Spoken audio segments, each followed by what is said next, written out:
dung nhân đó bây giờ xa xôi.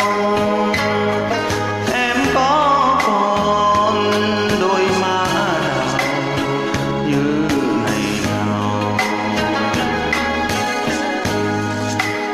kể từ khi vắng nhau em như tấm vải lụa nhau, thường thâu đêm giấc ngủ xanh sao. Em có bên nào ai đón ai đưa,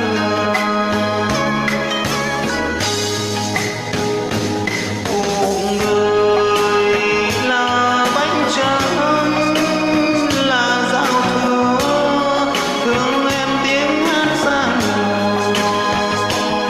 Một mai mưa ướt áo em, áo mỏng đường về sáng nhỏ chân khuya.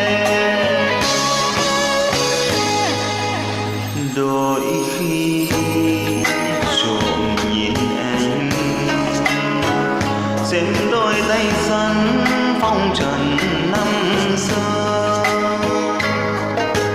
Anh có còn mê sông hồ qua từng mùa,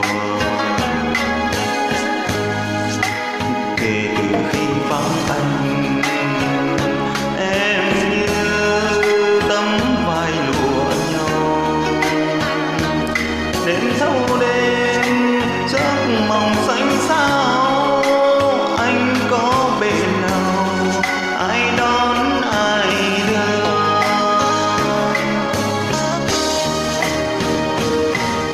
cuộc đời là bãi trắng là tầng mây, quê hương nắng gió đêm này mà anh chim hút cánh mây, thăng thẳm đường dài tìm về thăm em.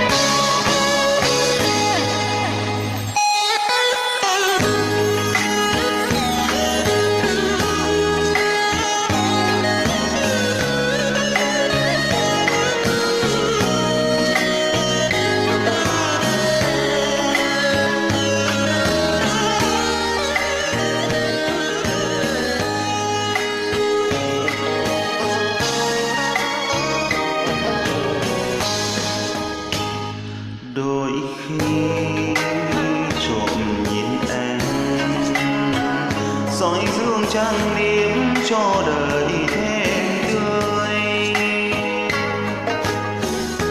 Thương nhớ đời tô phấn hồng sang nhà này, rồi mùa xuân cũng qua mang theo tuổi say ngọc ngà.